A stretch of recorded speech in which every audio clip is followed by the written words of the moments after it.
I think everybody's in the room now. My name is Ugo. Welcome to the Occupational Therapy Application Workshop.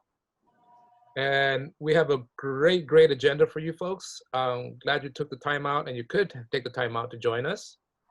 It is being recorded. For those who, for friends and colleagues who couldn't make it today, they can always watch this later. We'll post it on our website later on. We'll send the information on how to access that. My name is Ugo. I'm the academic advisor and health professions advisor for the College of Health and Human Sciences. And I work collaboratively with Julissa from the OT Club, Professor Gigi, and Mitchell to coordinate this meeting. My job is simple. All I had to do was send out emails, et cetera, and make sure I have these fantastic presenters ready and available for you guys today. And with us is Natalie. She's handling all the logistics for the Zoom, for the Zoom technical aspects of it. And you'll hear her pipe in once in a while. Without further ado, I'll turn it over to Julissa, who is now gonna manage the slides. So here's the agenda for today, okay? I already did the welcome. Next, we're gonna move on to the next slide. And I think actually the agenda's out of order, but we'll go to the next slide. All right, yeah, Gigi, this is you.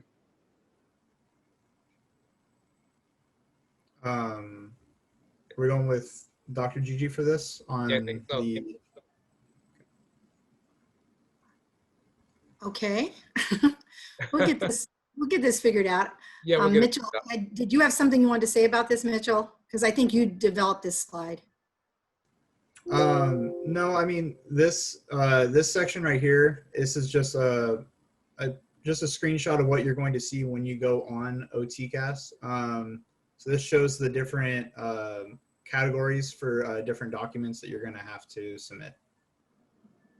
And OTCAS is kind of a clearinghouse application center that we have you go to put in an application. You put in an application in several spots when you apply to the OT program, but OTCAS is one of the main ones. And so I don't get to see this screen, only the applicants.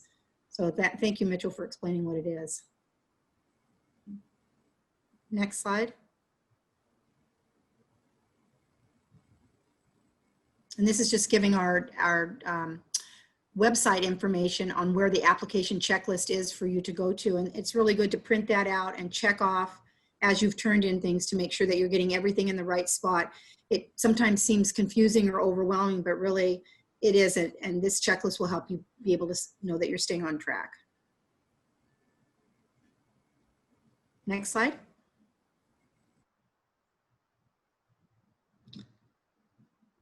The next two slides have the checklist broken out into specificities if you want to add any comment to that.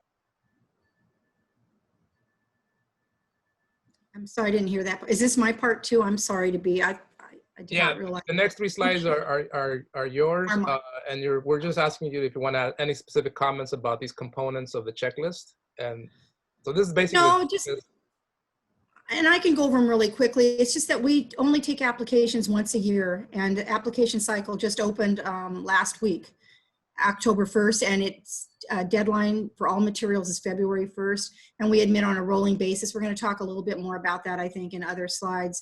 But what that means is that the sooner you get your application completed and in, the better your chances are for being accepted to the program. The longer you wait, the higher the chances are that the cohort could be filled up before you get all of your information in. So just being aware of that.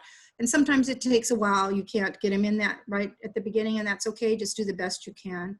The MAT, don't worry about that anymore because we haven't required that for a long time. However, we still do require the GRE. And if you're admitted, you'll start the following fall. Next slide. There's items that are submitted through OTCAS, as I said, and then there's other items that are submitted directly to the department, and then you also need to apply to the university. These items are the ones that you send in through the OTCAS. And to get on, we're going to talk a little bit more about OTCAS. Mitchell, are you going to cover that in a little bit more detail later? Was that part of what you were covering, or would you like me to cover that now? Go ahead, Mitchell. I can jump in and kind of talk more about the individual parts for submitting for OTCAS. The one thing that I do want to say about OTCAS is that when you submit transcripts and when you submit your letters, everything needs to be verified by people in OTCAS. And some of it you don't just upload, you actually have to fax it in or mail it in. And that is a process and it takes time. So if you're trying to have your application, like Dr. Gigi said, it's a rolling basis that applications open on October 1st. If you want to have it in as close to October 1st as you can, you really need to have everything submitted and ready to go to be verified by beginning of September. That should be your goal in your head for when you're getting everything in, because it's going to take about 2 weeks. I would say that was my personal experience, it was about 2 weeks or about 17 days for them to verify everything before it would even show up for Dr. Gigi and her student assistant to even look at it. So just keep that in mind, that you want OTCAS done a little bit ahead of time so it can be ready to be reviewed on that October 1st for that, to get that timestamp. Thank you. The link to OTCAS is on our website, and we actually open it up in June or July. So you can begin, if I had you all here in person, I could have you raise your hands and tell me how many of you are applying for next year, but we can't do that. So if you are, you'll know that in June or July, you could check our website, you could check OTCAS website. It will open up to you, and you'll be able to fill out an application. And at that time, when you start filling out your application, you pay a fee for that. And you could start looking at what information you need to submit to them. And as Mitchell said, some of it takes time to get there. The transcripts take time. The letters of recommendation take time. And then they have to verify it all. They'll verify it, and they'll do your units and all of that. So you want to give them enough time to do that. So all of that's done before October. And it's easy to do that. It's just information that you already have, although you do have to write a statement. There's some things that you'll have to do. But you're going to submit those through OTCAS. One is a personal statement in which you have a certain amount of characters to write the reasons why you want to be come into the program. Why do you want to apply to our program? Now, through OTCAS, you can apply to multiple universities that have occupational therapy programs. So you might want to write a more generic statement for them and then write a more personal one for San Jose State. That's up to you. All of your transcripts are sent there. We don't take any of them in the department. And your letters of recommendation. The way that the letters of recommendation work is that you submit the name of your referee, and a referee is somebody who you want to write that letter for you. You submit their name and their email address to OTCAS. They send a message to this person saying, Lisa has asked for you to write a letter of recommendation for her, and please go to this link. And then the person goes to that link, they fill out a short questionnaire about you and ranking you, rating your skills in certain areas, and they upload their letter.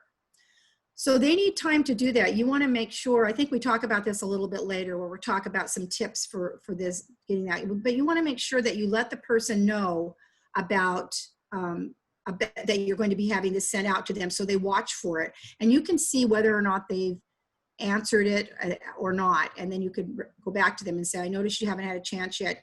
Did you get the letter? Did you get the link, the message from OTCAS? Because you don't want that to be holding up your application because they're not all submitted there.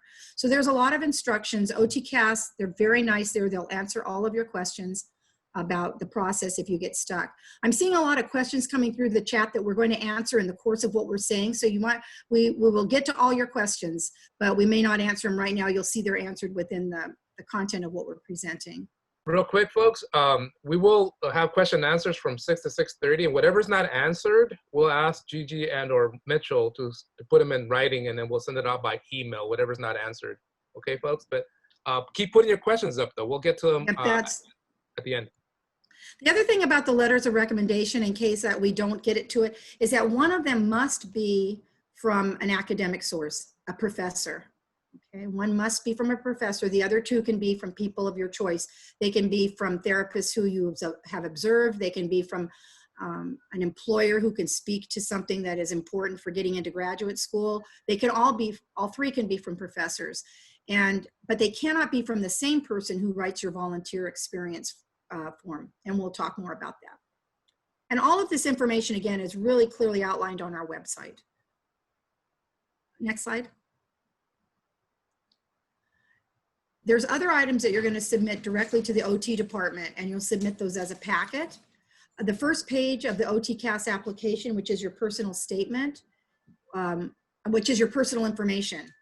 And it talks about who, your name, your address, your email address. And then a copy of the general essay from the OTCAS application. And if you want to customize this for San Jose State, you may do that. You may write us a completely separate one. I'm not going to pull it off of OTCAS. You're going to send to me what you want me to read. And you're going to send your unofficial GRE scores to the department. And we're going to talk about those when we talk about GRE. I'm not sure if I have another slide about GREs, but I'm sure I do. But those are, you have to take a picture, a screenshot of yours, or submit something else that shows your GRE scores. They're unofficial. When you take the GREs, your official scores are sent to the university, but they do not come to our department. And you enter your GRE scores on OTCAS, but they don't ask for you to send your official scores there either. So we need to have some kind of proof of what your scores are. And then you also submit your volunteer evaluation forms and the right of access forms directly to us. The one thing that is not on here that is good to know is when you apply, you do not have to have all of your prereqs done. I don't remember, I think it's 3. Okay, I thought that was on another slide that talked about the admission. Okay, yeah, when you submit your application, this is here, but over the course of, as you complete them, you're going to want to make sure you continuously just send in your transcripts as you complete more prerequisite courses. That last bullet point, though, you don't send those things to GAPE. The volunteer forms and the right of access forms come directly to the department. GAPE is when you apply to the university, so they don't get any of that information. But Mitchell's right, you send us in order, and I think it's on another slide about what are the qualifications to apply? What do you have to do what do you have to, other things do you have to turn in? What do you have to complete? But we'll see, if not, we'll answer it. Okay, next slide, please. And then GAPE is where you're applying to the university. So that's a separate process. Those are 3 different places you're going to submit information.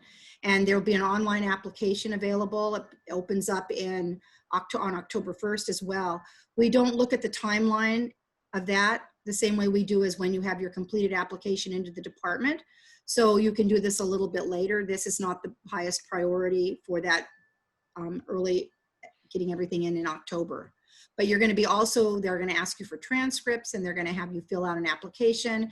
And some of the application information you can just put completed at the department level. So you don't have to write another essay for them and take all that time to do that. Next slide.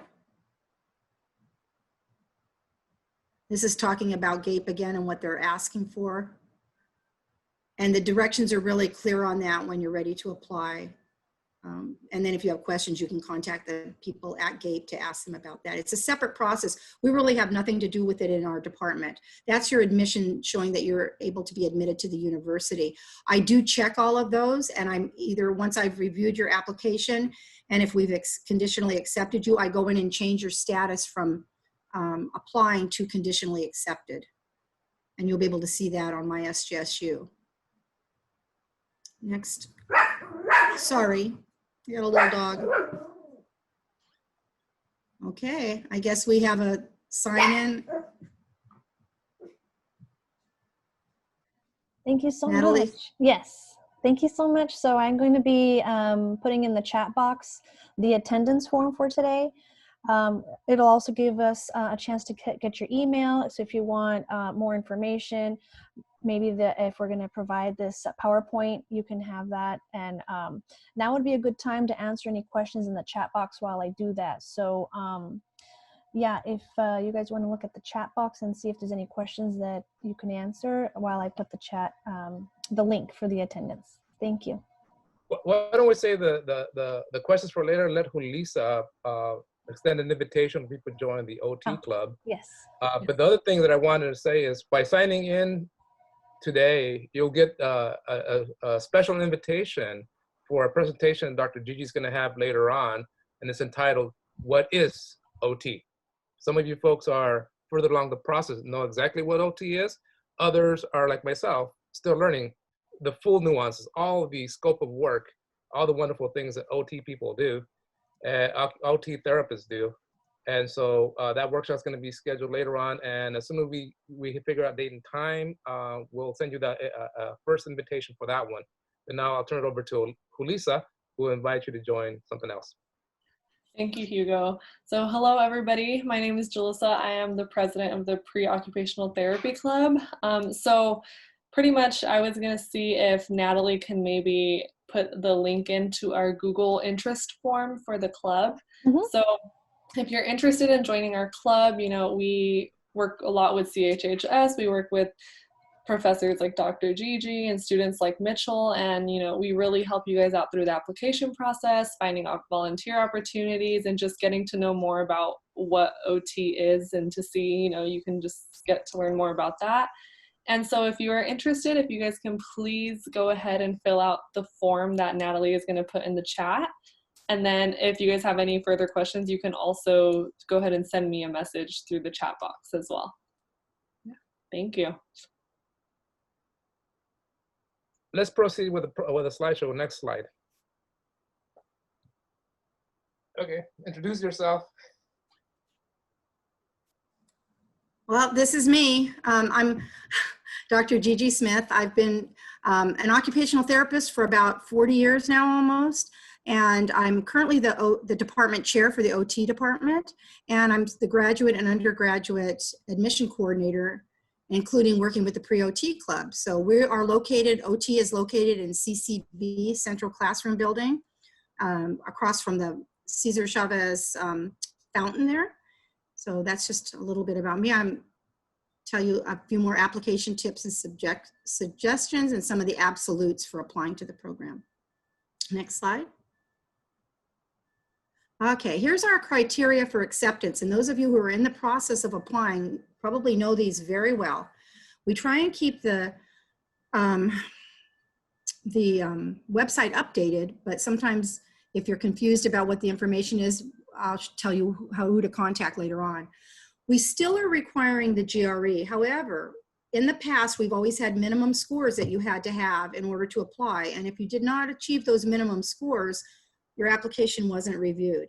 But we've changed that this year for several reasons, or this application period for several reasons. So we would still like you to get you still must take the GRE. We would prefer a verbal score of 153 and an analytical writing score of 4.0. However, if you don't have those minimum scores, you can still apply. Okay.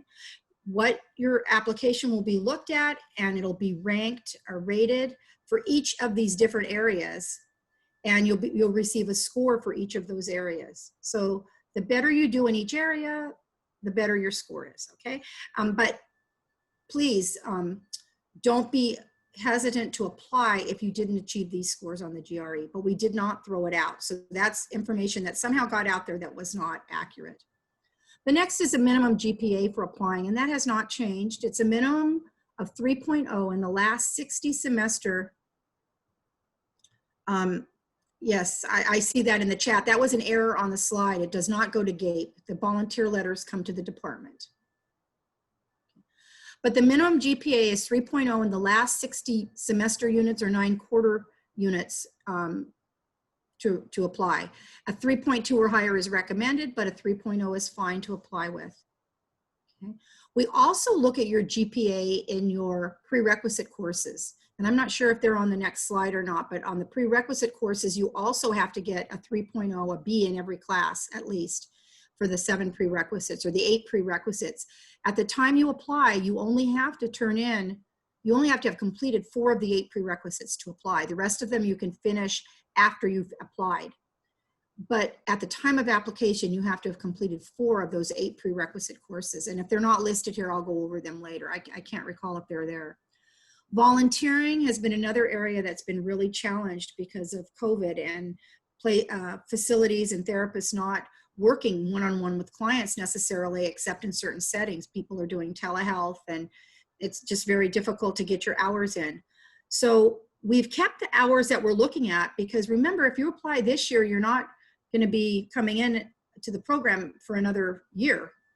And we're hoping that things will change and you'll have time to complete those hours. If you don't, we're going to have to modify it again. But for now, we want you to try to do the hours. And when you apply, instead of having a minimum amount of hours that you had to have completed, we just want you to complete something. Okay. And there are a variety of ways, and we've got some listed up on our website on how you can complete some of the hours under the OT. Some of that can be done very creatively. And there are other things that you can watch, and we're trying to list up more and more things that you can do to meet those hours. And then 60 of the hours need to be under the supervision of an occupational therapist, 20 at a community agency. And right now there are a lot of community agencies who are really looking for people to do some volunteer work for them that doesn't involve direct contact with anybody. So if you're having and we don't have lists of all of those, because that's part of the application process, is to be able to locate those places. But if you are really struggling, we can help you with guiding you in the right direction. The other criteria are the 3 letters of recommendation that we talked about earlier, and take care with who you ask to write those letters. Let them know why you want them. Let them know what you'd like them to speak about. Let them know what program you're entering, so they don't write me a letter how much you want to get into PT school. I've gotten those before. It's like, oh, that's very nice. And I don't blame you at all for that, but it just means that the people you are asking to write your letters, really help them out. Let them know why you're so interested in OT. Let them have something that they can write a really strong letter of recommendation for you. At your volunteer experiences, there is a volunteer form online that you download, and that form goes to where you've done your volunteer hours, and then whoever was your supervisor fills it out, completes it, has to fill out another form, or you fill out another form called I think it's called an attestation form. And then they send those completed volunteer forms come in as a part of your packet. And we like them in sealed envelopes so that we can make sure that they were actually written by that person. But I know there's a lot of challenges, and so we're allowing people sometimes to email them to us from their email address. And you can talk with my graduate assistant, Caitlin, who can help you with how we're trying to get around and make it easier for everybody so that it's not so stressful. Okay, next slide. I forgot to put in the stuff about the prerequisites. Can you guys address that? Yeah, yes, okay. So the prerequisites, there's 8 prerequisites that you need to complete. First I'll answer her question. Do the volunteer hours have to be 100%? No, you just need to do whatever you can do. Before, in the past, we had you have to complete 50% of them when you applied, but we know that's really difficult for you. So we want you to do something, do the best that you can. But no, 100, we're hoping that by the time you actually start the program, you can complete the hours. And we'll have to take that as time goes on and see when things open back up. But for now, do the very best you can, but we're not holding you, we're not penalizing people for not completing half of those hours. In addition, there are the prerequisites. There are 8 prerequisites that are listed up on our website. One is anatomy with a human cadaver lab. If you were at San Jose State, you probably have had anatomy with a human cadaver lab. If you went and took anatomy through a community college, you may not have had a human cadaver lab, but we do have some options for virtual labs that are through McGraw-Hill that are very affordable, that you could take that virtual lab through them. Another class is, you can help me, Mitchell, if I forget them because I'm going off the top of my head. Physiology, and it's physiology with the lab. A general psychology class and an abnormal psychology class. And I know abnormal psychology has a different name now, but it's abnormal psychology. A general sociology or cultural anthropology course. A statistics course that covers basic statistical analysis. And a skills course. Now, statistics and anatomy have to be taken within 7 years of the time you apply, which is probably not a problem for any of you, but for some people, they're returning back to school after 25 years. Oh, it was for you, Mitchell? Yeah. And so those are the 2 courses that we want you to have taken within 7 years of applying, of application, not when you start the program, but of applying. The skills course is another one that gets a lot of questions. what constitutes a skills course. And a skills course is something that you take in a class, you learn how to do something new that you do with your hands, and you have a product at the end. We don't accept dance or music, even though those are skills, those are high skills, but those are not the kind we're looking for. We're looking more of the manual skills. So ceramics would count, painting would count, textiles, jewelry making. And these courses can be done at a community college. They can be done online at on an online, there's some really nice online painting courses offered right now that people are taking because they couldn't take an in-person course. And only 4 of 8 of those have to be completed at the time you apply. All of them have to be completed before, if you're accepted into the program conditionally, that's one of the conditions, is that all 8 of them are completed by the time classes start in the fall. You wanted to say something, Mitchell? Yeah, I included the link to the page on the OT site that includes everything on here. If you go on there and look at the skills course, it lists out a bunch of examples and tells you what you need to do if you're doing it outside of university, because you need to have 40 hours. Instructor needs to write a letter of completion. The class you were referring to, Dr. Gigi, Abnormal Psychology, that is Psych 110 Adult Psychopathology. That's the new name of that course.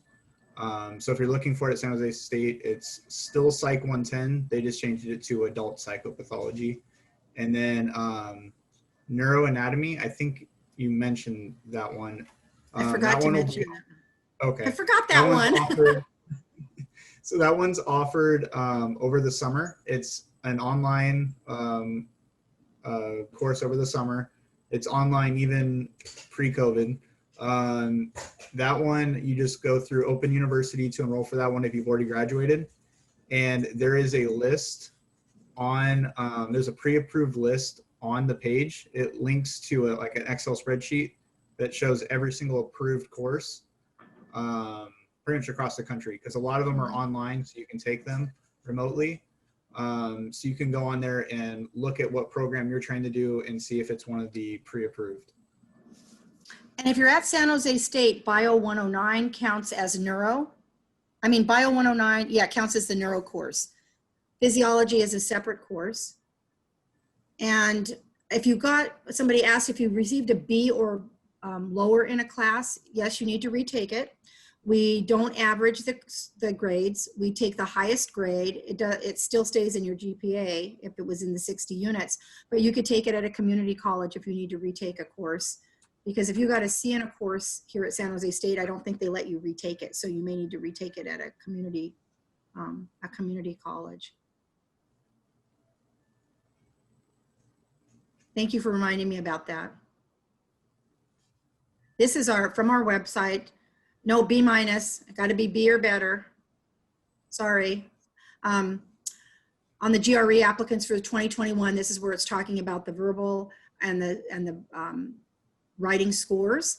And so you can see we're trying to update all of our website as we come into some of the challenges people are having. So next slide. It's a duplicate, skip it, please. This is another notice that we have about the volunteer hours, explaining that we are waiving the requirement that you complete all 40 of the 80 required hours at the time you submit. But we're still hopeful that, because this is a really important thing to do before you come into the program, to have these volunteer hours. So we're hoping that you are going to be able to get those completed by the time the program starts. If we're still, heaven forbid, in the situation we're in now, we'll have to modify that again. But in the meantime, watch our website, because we may be able to offer other ways that you can get these hours through watching videos and other things, and that's what we'd like you to do. So you've got to stay on top of that, just periodically checking back and seeing what kinds of things we found that we can offer for people to do to meet those volunteer hours.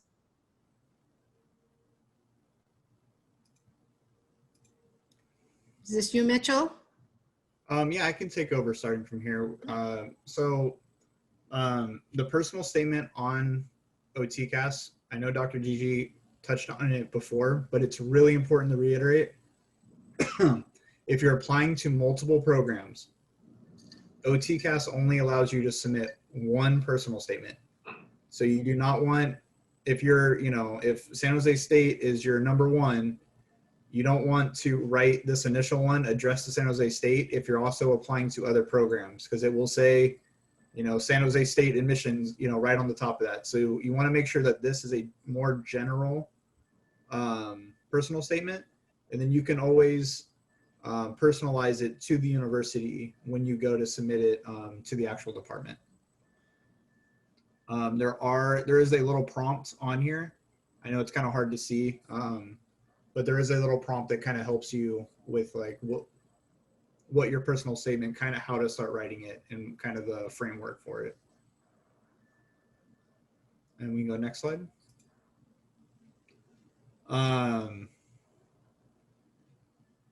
So this is giving a little bit more information on kind of how to write your personal statement for OTCAS.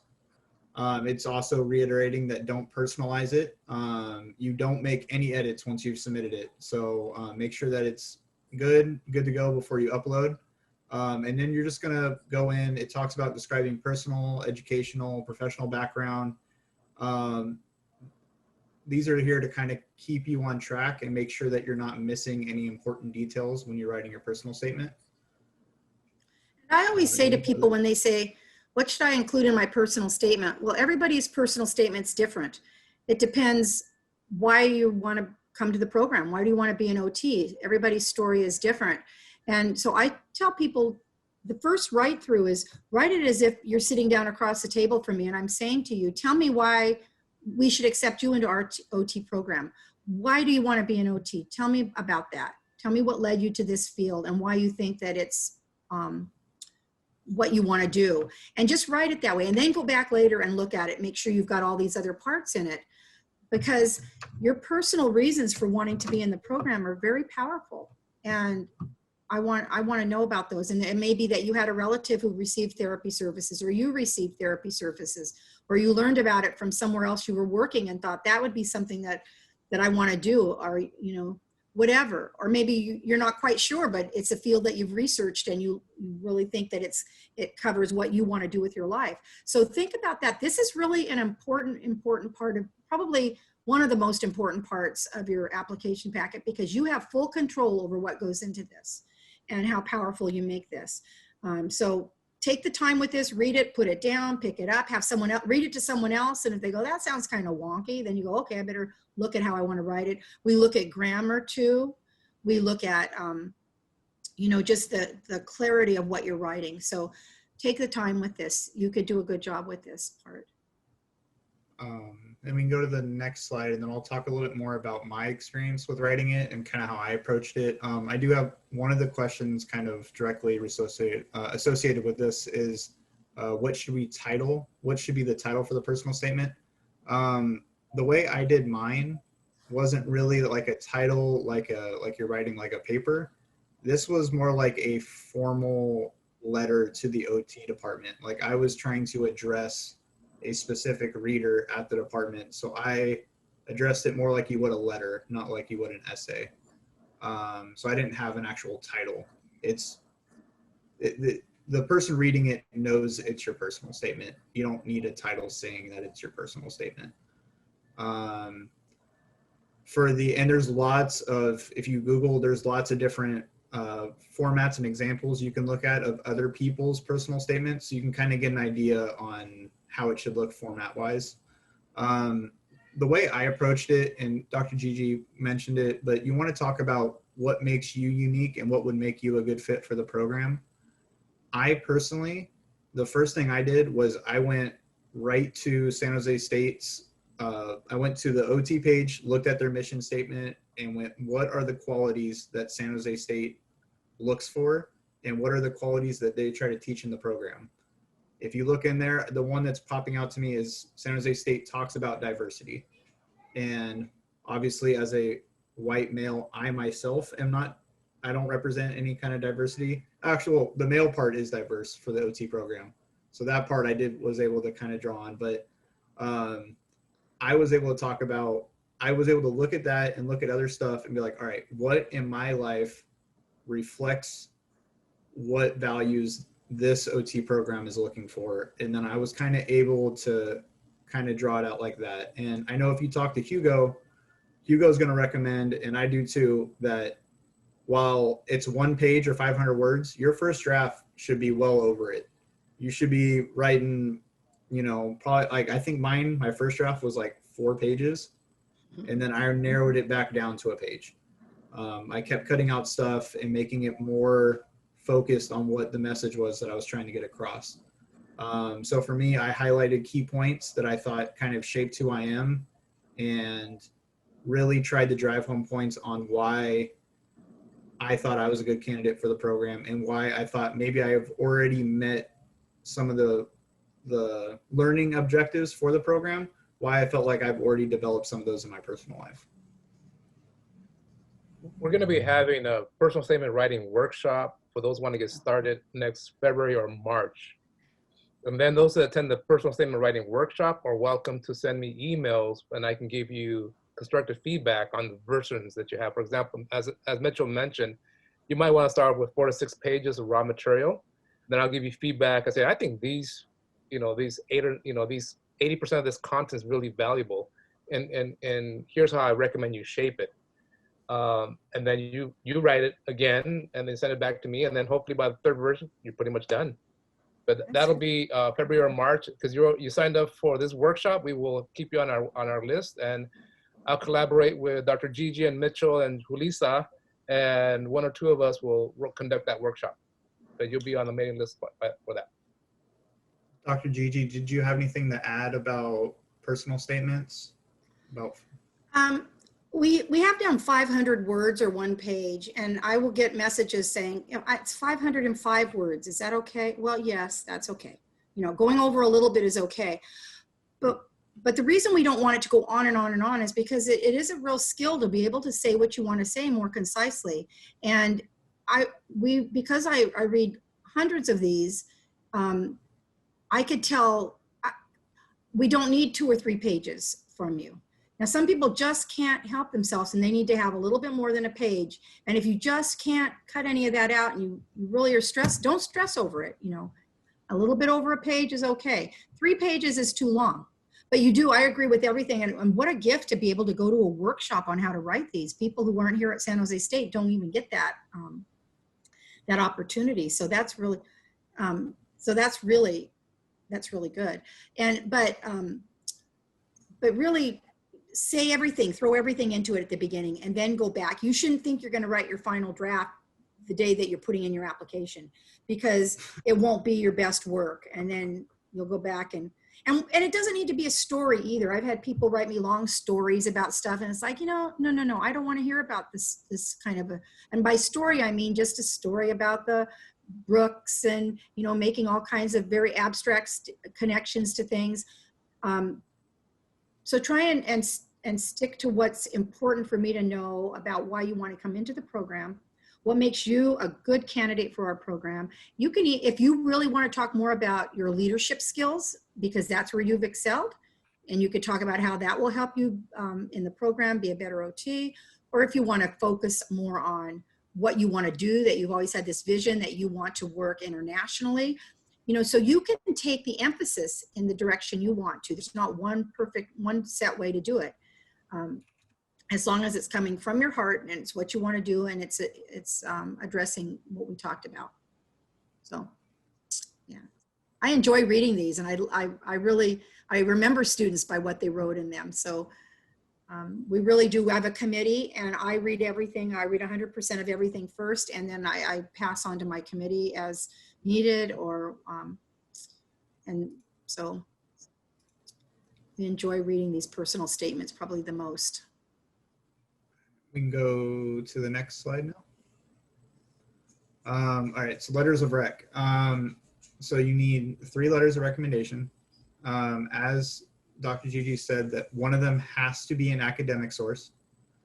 And what is it? And it cannot be from the same person that does your volunteer. So if you're going to an OT to write your one of your volunteer or work experiences, that same OT cannot write one of your letters of recommendation. So make sure you plan that out so you don't end up with relying on someone that you were going to do your volunteer experience for them to write your letter of rec, and now you don't have enough for that. I would ask more than 3 people to write your letter of rec, because chances are, from what I've heard and from other people, one of the professors or one of the former employers is either not going to do it, or when you see it, you're not going to be happy with what they wrote. They're not really going to meet what you think would help you get into the program. So I would extend the invitation to more than just 3 people, and hoping that all 3 of them deliver great letters of rec. Another recommendation I would have is, if they don't let you see it beforehand, I wouldn't trust that source. I don't know why, if they're writing it, why they would want to keep it a secret from you. But you would want to read it to make sure that it, like Dr. G was saying, that they're not writing a letter of rec about why you'd be great for a physical therapy program, or a former employer that talks about, that they could really trust on you because you always took the trash out on a timely manner. Like, you want it, that they're talking about things that are relative to you being a good occupational therapist. And I would write your personal statement beforehand and include your personal statement to the people you're asking to write the letter of rec, as well as a link to the OT's mission statement, so they can get a good idea of about what you are, what maybe stuff that they don't know about you, about the OT program, and they can make those connections on why, from their experience, your experience in the program, how you would be a good fit. As you can imagine, Mitchell's letter stands out in my mind, but you could see the care he put into writing it and preparing for it and thinking about it. So the last thing I would say is, make sure you give them, I would tell them, the OTCAS opens in June, July. I would ask your professors and your employers to try to have that letter ready June, July. And then that way, I know my application was actually 2 weeks late. And that was because I asked a professor in March to write my letter by June. I checked in like June 1st. And when I asked, hey, how was the letter going? Do you have any questions or anything? Their response was, oh, you want me to write a letter of rec for you? So then I asked again, like, yes, can I have this July? And then July came around and I had to remind them again, and they hadn't even started it yet. And it got to the point where I was just sending them OTCAS applications, or submissions, as the prompt, because I wasn't comfortable continuing to ask. That's another reason why I'd recommend asking more than just 3 people, so you don't end up in that situation where you are stuck reliant on somebody who is maybe just too busy to be able to put the attention into it. And then this way, it also gives you a little bit of wiggle room, that in case they do, you tell them July and they get it to you in August, you're still okay. So I would ask for it a little bit ahead of time, instead of telling them, oh yeah, I need it October 1st. So the other thing on the evaluation forms for the volunteer work, they're going to be answering some questions about you on that form. You can see it, and then they're going to list your strengths and areas for more work or challenged areas. But if they thought you were marvelous and you had a very good experience, they can attach another narrative to that particular form. And I encourage you to ask them to do that, because they may want to say something and they would really want to write you a letter of recommendation, but you need them to do your hours, so they can add their letter right on the back of it. And I'll read all of those. I read everything they want to attach on there is fine. We can go to the next slide. That's talking about volunteering, so that's perfect. Oh. Back one. There we go. So earlier, we talked about that you don't have to have all the hours done in order to apply, but hopefully by the time that the program is starting, you've completed, it's 80 total hours, and that's 60 with an OT, so directly under an OT, and then 20 hours of community volunteering.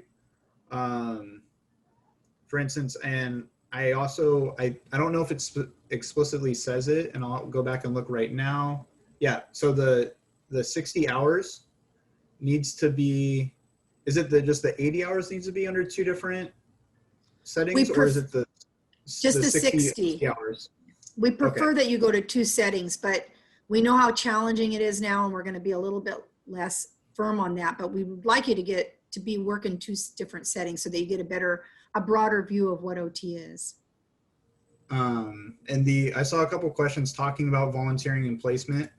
In the past, the OT program, or the pre-OT club has been very good about helping people out with listing places that are good for volunteers, places that we've enjoyed in the past and that have been good settings. It's going to be a little bit harder right now to know who is accepting volunteers. I know a lot of hospitals just are not accepting volunteers right now. A couple like clinics may be a little bit more willing to.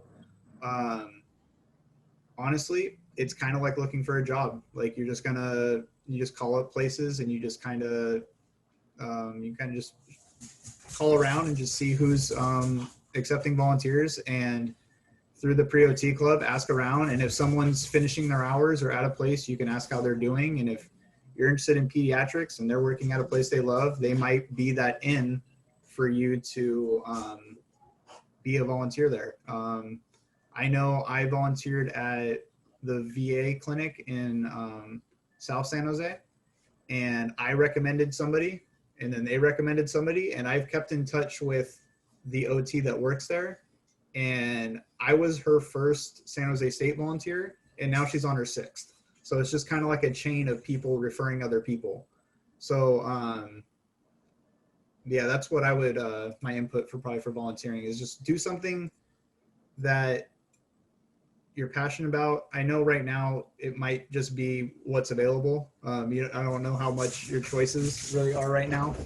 I'm gonna go ahead and let Dr. Gigi talk because my dog. Yeah, is be creative. One of the latest things I heard is that somebody called and they called an OT clinic and they said, well, we're doing virtual things, and the student said, well, do you ever need anything delivered out to their house? And they talked, and the more they talked, they thought, wow, the OT could put together these little kits with the student, and then the student was delivering them to the clients, to the child's house. And they were learning all kinds of skills, and then they let them sit in on some telehealth. So if you go very enthusiastically to them and say, I'm willing to help in any way I can, what could I do? So it doesn't have to be traditional watching them in a setting where you're watching live therapy. I know that I see children, I have a caseload that I see as well, and it's all virtual, all online. And so it would be possible, I can't do that, that would be a conflict of interest, but having a student volunteer with me to just see what I'm doing. So there are other options if you're open to that, and if you just are persistent and call around and see what you can find out. So the other thing, they said, how do you keep track of your hours? That's between you, because your supervisor is going to put the number of hours. So you could use any format you want to keep track of your hours, and then make sure that your supervisor knows those, because they're going to fill out the form about you and insert those hours. We don't ask you to send us a form of your hours. They're verified by by the person filling out the other form for you. So. And like I said, watch our website. As soon as we have a moment to breathe, we're going to put up some new ideas. Some of the universities are having you be able to go and look at different, videotaped things and getting some of your hours that way, where you're watching actual OT sessions that way. And so we'll be putting more of that up as well. Next slide. Okay, so we're going to talk a little bit about GRE. This is from my personal experience. Honestly, the GRE it's tough. It's a very tough test, and it's going to be how you feel, what you have time for, how demanding your schedule is. You really got to plan it out. Really plan out like when you want to take it and what you need to do to accomplish it by that date. This is what I saw recommended on a lot of sites was a 4-month plan.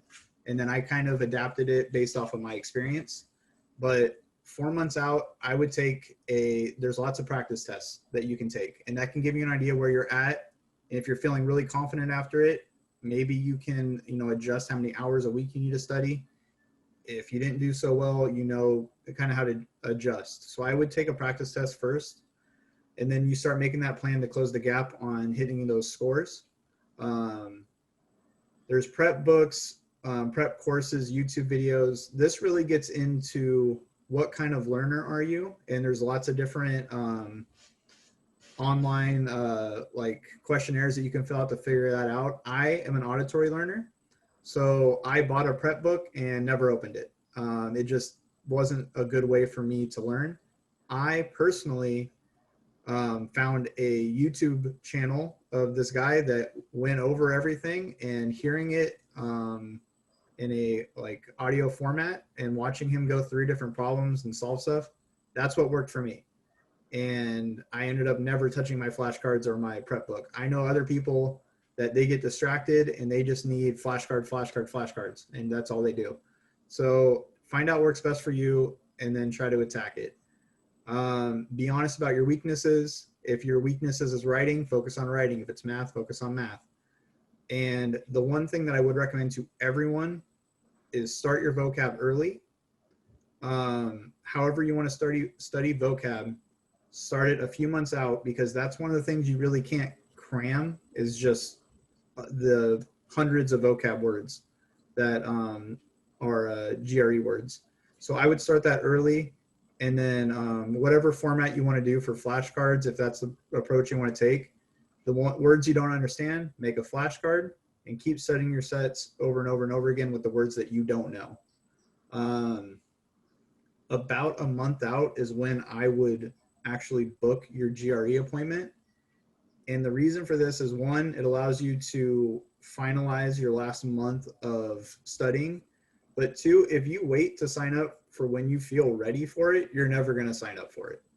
You're not going to really feel ready to take the exam. You kind of need to sign up, get that date locked in, and then do what you need to do to prepare yourself for that date. The last is the 24 hours before, and this goes for any big test exam. You don't need to stress yourself out the night before. Light studying, you've already done all your prep work, you got it, good sleep. If you don't normally do caffeine, don't drink a bunch of coffee.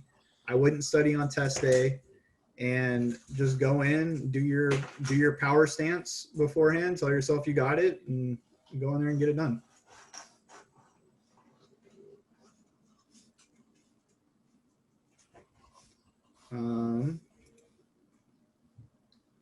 I can talk about this more. So the GRE is, the way to look at this is, most of you, if you came in as a freshman into San Jose State, you took the SATs. This is kind of the graduate, master's equivalent of an SAT. It's to see, the way I viewed it is that the GRE was more of a, seeing how you're able to adapt to taking a test of this magnitude. And that's kind of proves how well you're going to be able to adapt and learn to go into a graduate course. The different sections on here are going to be, there's a verbal section where it's English, where you have to look at different words, and you'll have a lot of fill in the blank questions where you have to know the vocab words to put in. There's going to be a math section. There's actually 2 verbal sections, 2 math sections, and there's 2 essays. The essays will be what starts it off, and you'll get, I think it's a argumentative prompt, and then I don't remember quite the name of the other prompt, but you have 30 minutes to do an essay, then you'll get another 30 minutes to do another essay, and then it'll go into the math and English portions. Informative. Thank you, Ryan. So they'll give you your topic. The GRE website actually has every single topic that they cycle through available on their website. So if you start early enough, you could go through every topic and be prepared. They're not shouldn't be any surprises on there. There's lots of different ways to prepare. Like I was saying, do your due diligence. Plan out ahead of time and be honest with yourself. If you're struggling, give yourself more time. If you feel comfortable with it, you can push it off a little bit, and don't overdo yourself. Don't let studying for the GRE impact your grades if you're currently taking classes. I don't know the official answer. The GRE is not a measure of your intelligence. The GRE is honestly, it's how good are you at preparing for a test. That's really what it is. A lot of what's in the GRE, you're honestly not going to use as an OT, you know, talking about math, and some of those it's really just how well can you study, and you're going to have to do another exam like this when you go to take your certification exam. So it's just how well can you dedicate time and study for something.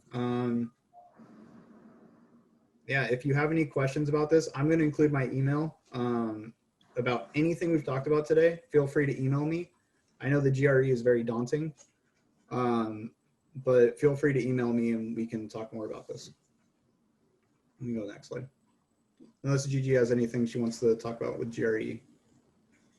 No, we don't really look at the quantitative score, the math score, because that's not as important in an OT program.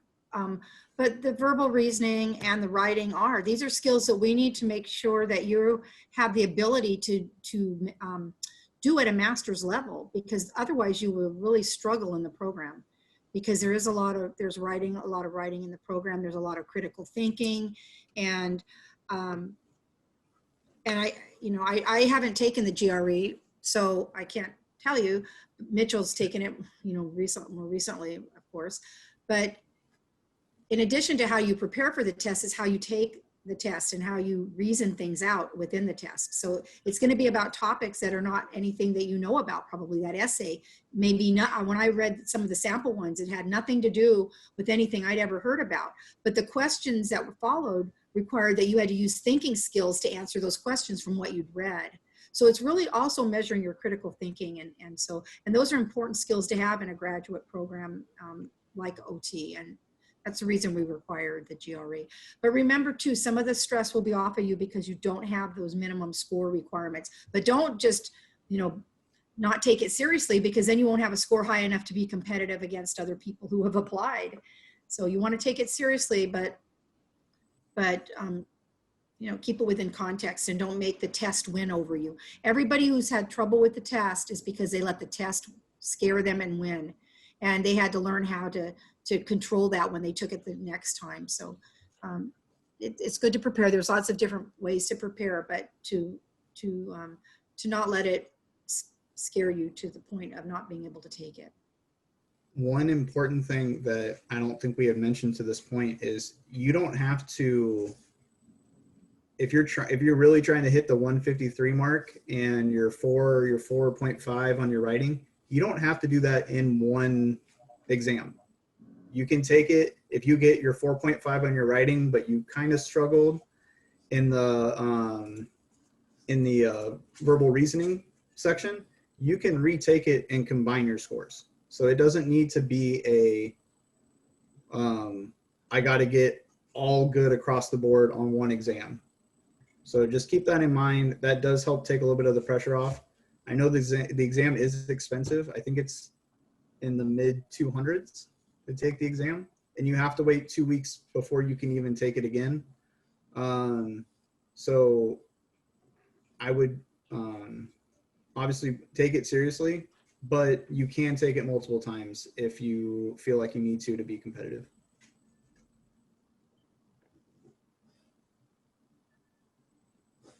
One more slide, folks, then we got to finish it so we can do questions. Yeah, this is, I already talked about this.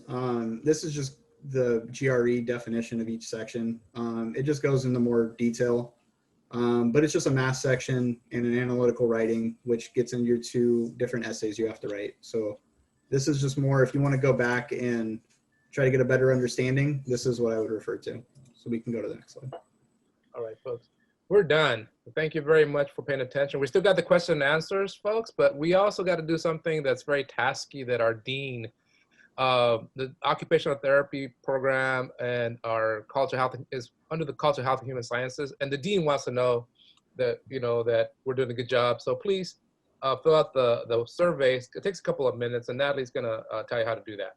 Then we'll in about 2 minutes, 3 minutes, we'll go into the questions and answers. Hopefully Gigi and Dr. Gigi and Mitchell can stick around for a little bit longer. Go ahead, Natalie. Thank you. I've added the occupational therapy survey in there. So I just made a typo on there, but it is the correct form. So if you could fill that out again, so we can better serve you and with the material, how it was organized. We just want your feedback for future workshops. So thank you so much for your time. Again, your questions are in the chat box for us to review. If they didn't get addressed during the presentation, you're free to unmute yourself and ask away between now and 6:30. So thank you for your time. One last thing, Natalie, after that, can you also type in our phone numbers for students to make appointments? So Natalie and myself are advisors. We can help you plan your courses, your prerequisite courses that fit in with your GEs and your major requirements. So if you want to make an appointment, call those numbers and Natalie's putting on the chat box to make an appointment for academic planning and weaving in the prerequisite courses. And the other, now if we wait about a minute or two for people finishing those, writing in the survey questions, maybe if Gigi and Mitchell want to go take a bathroom break and come back, or if you're ready to go, we'll jump straight into the questions. I think the questions are in the chat box. Mitchell, do you mind going through the chat box and selecting some questions and just kind of voicing them out? So either yourself or Gigi can. I can handle the ones. I'll handle the ones that I think I can answer or reiterate if we talked about it. For how can we get shadowing hours during the virus? We really talked about that a lot, but you're just gonna have to reach out and just see around, talk to other people. There are 50 people in this presentation right now, and talk to them. Reach out to people in the pre-OT club, reach out to people that are applying or have applied. If you email me, I'll give you, the OTs that I've worked with, and you're just gonna have to look around and see what places are accepting volunteers, and then get creative, like Dr. Gigi was saying. It might be an online format. It might be not exactly what you were expecting it to be, but you can still find a way to get your hours. This is a question for Dr. Gigi. I don't know this exactly. Is there a limit for how many times a student can apply every application period? You're muted. I hate when I do that. I'm not sure I quite understand the question, but when you apply to the program and you tell us that you want us to review your application and your application is complete, if you add materials after that, we don't consider them for that particular review of your application. If you finished a class or something, we'll add those transcripts in because we need to have those for later, but we won't figure them into our review. Otherwise, people would be turning in their applications way early and then adding stuff as they went along, and it's not really fair. So one of the questions was, if I retook the GRE for a higher score, could I use that higher score even though I submitted my application? And you can't. Once you submit it, it's considered ready to go. I hope that answered the question. Otherwise, type it in again. I just didn't quite understand it. So you're only really applying one time during an application period. You can apply as many times as you want, every year if you want to. Another question I saw in here, it says, I took AP Psych. Can I use AP classes? We don't accept AP classes. The only time that we would waive the general psych requirement is if you are a psych major and have at least a B in your major courses for your psych, and then you can email us and we'll let you know for your major. So if you got into you have a psychology major and you got in with, we don't want you to retake general psych at that point if you've got a B in the major courses. But other than that, we don't accept any AP courses.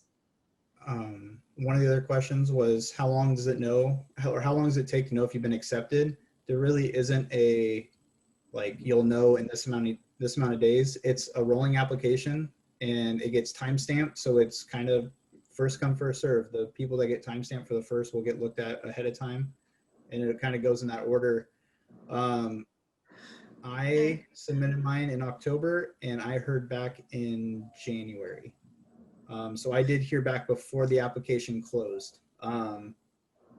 It's really gonna depend, and it'll also depend on the number of applicants. It'll depend on how quickly they accept them. And is there anything that you say It is depends different on, with that? well, it depends too, because I'm reviewing them, what else is going on in the world at that moment. And sometimes we do the best we can to get our applications moved through the process. And also we may have an application that we like, and we don't want to say no, but we're not quite sure yet, and it might get hung back a little bit. We might hold on to it a little bit, but we try and get people notified by February. That's our goal, is February. And if we could do it earlier, we do that. It doesn't mean that, that's our goal, because we have to work through the process. It doesn't mean we won't do it earlier. We may do it right, be able to let you know right away. So one of the other questions on here, can you start your application in June or July if it's in October? Yes. You want to start it. Honestly, you can start getting it together even before OTCAS is open. That's what I had. I had stuff ready to go. I had my personal statement written ahead of time, because I knew once the semester started, I didn't want to be focusing time writing my personal statement. And I wanted to have that available for my letters of rec. So you have the checklist. You can get stuff together as you can. And as soon as that OTCAS opens in July, you can start putting stuff in there. Because like I said, they have to verify it. So it's going to take time. So the earlier you can start, the better off you'll be for submitting it on October 1st.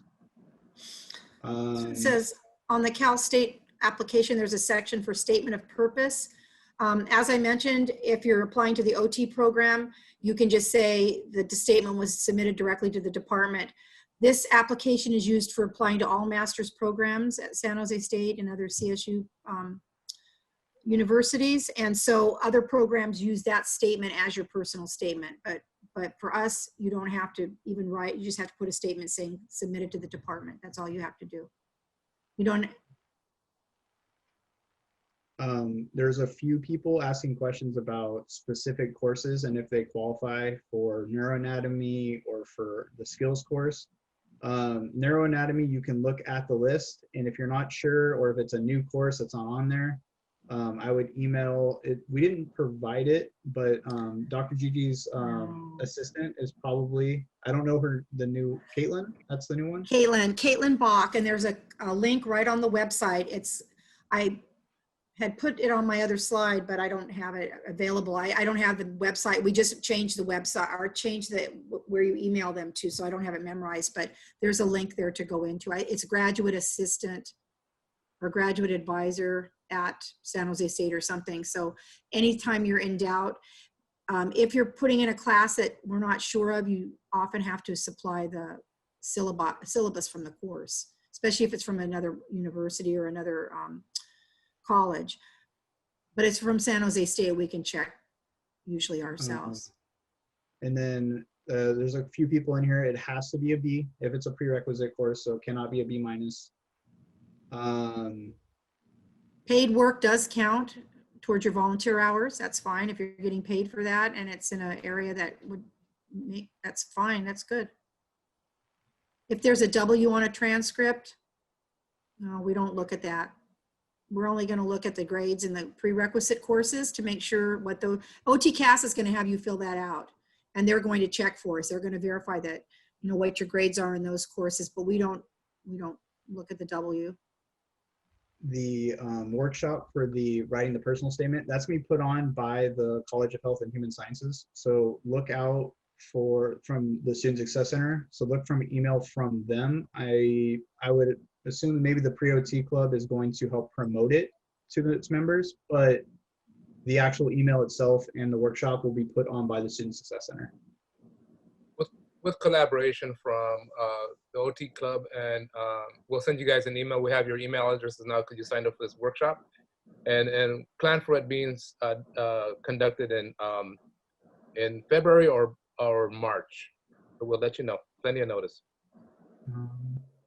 If you complete more volunteer hours after you've submitted your application, that's wonderful. You're going to need to send those to us anyway so that we could look at your total hours. It may not have an effect if you've closed your application point, their comments may not be figured into that, but we still need to see you completed the hours. So that's important.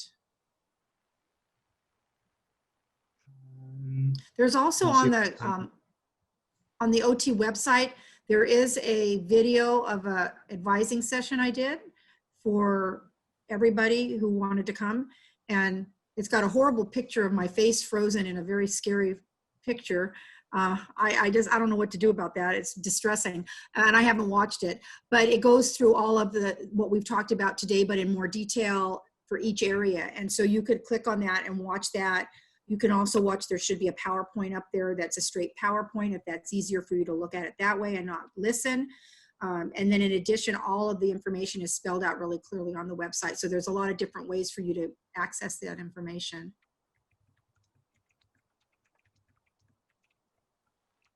The AP course that you said, what if an AP course satisfied the general psychology? You still need to take general psychology unless you have, unless you are a psychology major, and then that's a little bit different story.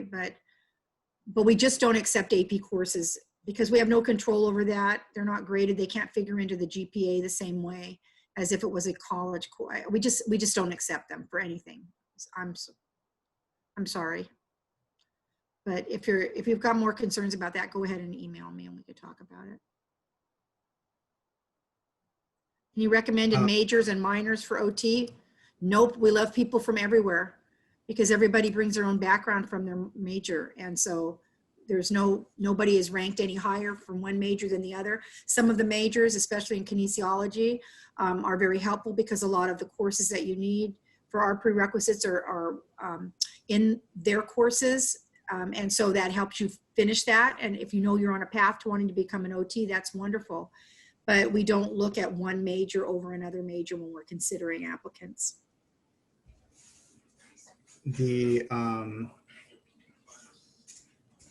So how early should you start your hours? It really depends.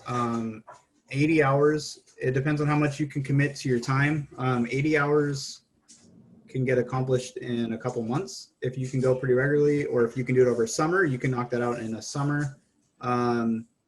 If you're trying to volunteer at a hospital setting, you need to be aware that a lot of hospitals require you just do 100 general hours, not under an OT, before they'll even place you with an OT. So it really depends on where you're trying to volunteer. I would say yes though, because you may start you may be a freshman and you may start volunteering with an OT and you may realize that this actually isn't what you thought it would be and that you want to do something different. And you'd be better off finding that out earlier rather than, deciding I want to do OT, dedicating the next 4 years of college to getting ready for the OT program. And then you start volunteering with OTs and then it's not what you thought it was. So for any masters that you're going for, I would recommend, or in any job, even without a master's, I would recommend trying to volunteer in that field to make sure that's what you really want.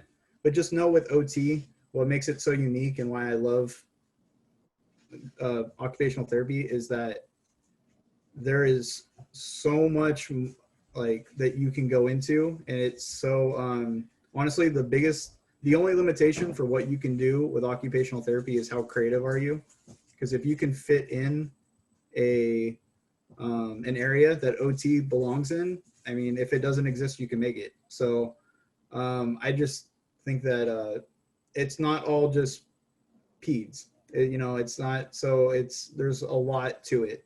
So if you don't like the first place you volunteer at, try to find something in a different area. If you volunteer at a pediatric clinic and that's not really your thing, you can find an OT in a acute care or in mental health or physical disabilities. So there's lots of different areas. You asked about child psychopathology and what does it count for abnormal psychology. It's a great course to take and it will really help you, but we really need you to take the other one that includes all the adult. Otherwise, once you're in the program, you won't have the foundation that we need you to have for the classes that mental health and mental illness will be looked at. So it's a great one to have, but we need you to take the general psychopathology that covers the range. Let's see what else. Skills courses, art, Art 24, drawing, ceramics, jewelry making. And some of these could be done at a community thing. I think I did some kind of weaving course that I wanted to take. And you have to have a certain amount of hours with that. Photography, if your class has you developing the pictures, that you have to do the development, not just taking of pictures, of photographs. What else? Textile course, woodworking. Mm-hmm. And if you've done something that you think you're a master at, maybe you're a jewelry maker and you want to submit a portfolio, we have an ability to do that too. We had one student, I'll never forget her, she submitted her whole portfolio on a house she built in Alaska. And she talked about how she learned the skills to do the different parts of it and had pictures of the whole process and had it all in this really nice portfolio. And of course I accepted that because that was huge. But I've also had people say, well, I learned to crochet and I'm making crocheted pot holders for everybody at Christmas. That's a craft. And it's like, nah, that's not quite what we're looking for. So if you're in doubt, email us and we'll let you know if it counts. And it can be at a community course. It doesn't have to be a graded course. That's the one that does not have to be graded. You can take the GRE as many times as you want to, but again, there's a cost for it every time. And really look at, if you're in doubt, you got scores and you're in doubt that they're good enough to be competitive, email us and we'll tell you, because you may not need to do that. That may not need to put that kind of stress on yourself. There also is a delay. You have to wait 2 weeks after you take it before they'll even let you sign up to take it again. And it'll take 2 weeks for you to even get your scores. You'll get tentative scores, but those can change. But it'll take 2 weeks for them to actually give you your scores back. And then you have to sign up again to take the GRE again. And yeah, I think it's like $250 or like $230 every time you take it. So, I mean, if you can, you can take it multiple times, but at that point, if you're taking it 3 times, you'd be better off taking it 1 time and actually paying for a tutor. So be more cost effective and more time effective. You'll see on the website that it says if you're doing volunteer hours, you must do at least 20 hours at one site for it to count. We're going to be lenient on that too, because that might be hard to do now. But the reason we have that is because if you do less than 20 hours, that person doesn't really write you a very good evaluation because they don't know you well enough. So, but we're being lenient on that now. Just do the best you can is what I could say to you. Start working on those volunteer hours now and see what you can get going. No, if you're working on completing the hours but have everything else ready for submission, should you wait until you complete the minimum? Remember I said there is no minimum right now of 60 hours. Right now, I want you to have some hours. And to hold up your application to complete that, I wouldn't do that because we're relaxing that particular criteria for this application period because we know it's been really challenging for people and probably for the next application period because we have to give everybody a chance to catch up who have been working on it. So no, I would not wait. I would turn in what you have now if you're ready to apply. Do volunteer hours have to be in 2 different types of healthcare?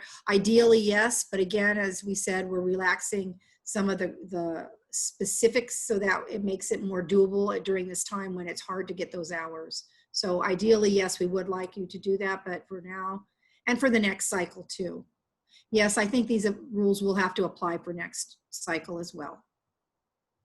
Because it wouldn't be fair, would it? You're working on it now and then we say, oh, we changed them back. It would be really nice if the world changes so that we could say that, but really strive to get all those volunteer hours done, but recognize that if you don't, it's not going to hold up your application. Don't give up and say, well, then I just won't do any, because there are going to be people who are able to do that. And so please work your hardest to do that.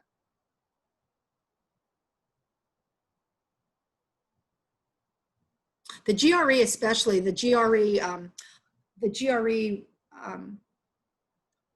change for this time will still pertain, because I'm really doing some research into that right now to see really, do those minimum numbers make the big difference? Is that critical? We could still rank people within what scores they got, but not, and we look at your whole application. So if somebody struggled on the GRE a little bit and is 1 or 2 points below what we would have in the past required, but everything else is exemplary, it's really hard to turn that applicant away. And so I'm really looking at whether or not we will continue that as one of the criteria to not have that minimum score. But realize, again, you want to do your very best, because you're competing against other people who are also taking the GRE. And if you had to do volunteer hours as a kin major and it is in areas that will accept, you can double dip. That's okay. It's fine. That's great. That's really good, in fact. So it's okay as long as it's in an area that meets the criteria.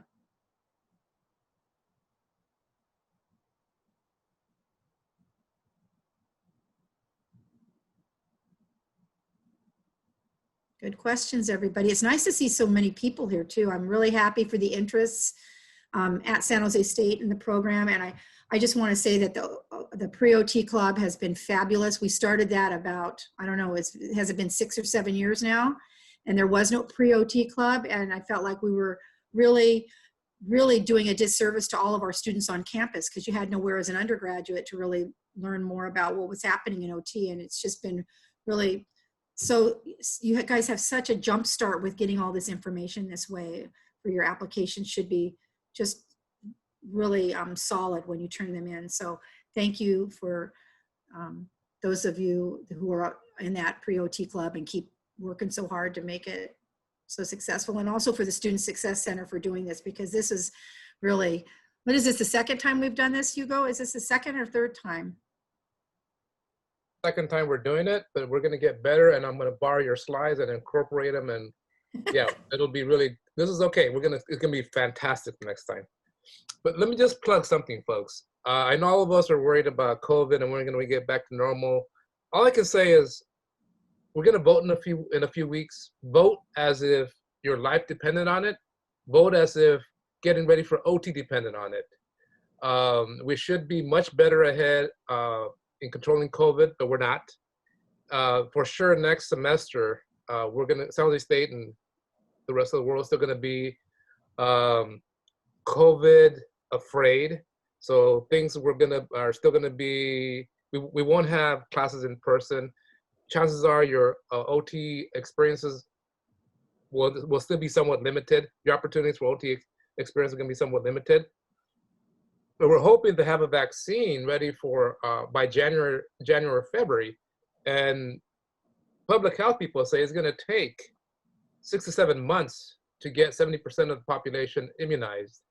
Once we get 70% of the population immunized, then we have what's called herd immunity, H-E-R-D, herd as in cattle, immunity, so that once we get that established, then we can start relaxing as a society, and we can start getting back to normalcy, which means OT opportunities for you guys will be, much more available. That's why, for many reasons, I encourage you to vote as if your life depended on it. All right, so, but there is optimism, and keep the faith. I want to thank you for that. I wanted to answer one more question if we can before we go. Somebody asked about the doctorate, because you'll be hearing more about that in OT. At one point, they said you would have to have a doctorate starting in like 2023, 2024, but that is not the case anymore. You can, there are 2 entry points for OT, a master's level or a doctorate level. We are going to be starting our first doctorate program and admitting our first class in 2023 here at San Jose State, but we will keep our master's program at the same time and run both programs simultaneously. And so, no, it is not the entry point, although that was the talk a few years ago. And thankfully, we got that turned around, so we don't have to have that. The entry level is at a master's or at an OTD. And for an assistant is at I believe it's an AA and a bachelor's degree for assistant level. We got time for one more question, folks.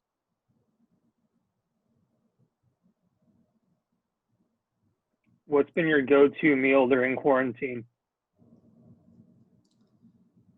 Where can you, I'm sorry, say it again, please. What's your go-to meal during quarantine? Your favorite dish? Oh, my favorite dish. Oh, you know what? I have never ordered out and brought restaurant food home before like that. Fast food, but not restaurant food. But I found this place that's salad with grilled salmon on it that I could have every night if somebody would go pick it up for me, because I'm too lazy to go out and pick it up. That's a great question to end. That is a good question. Thank you for keeping it light. All right, folks. We thank you very much. Let's give a virtual clap to Gigi and Dr.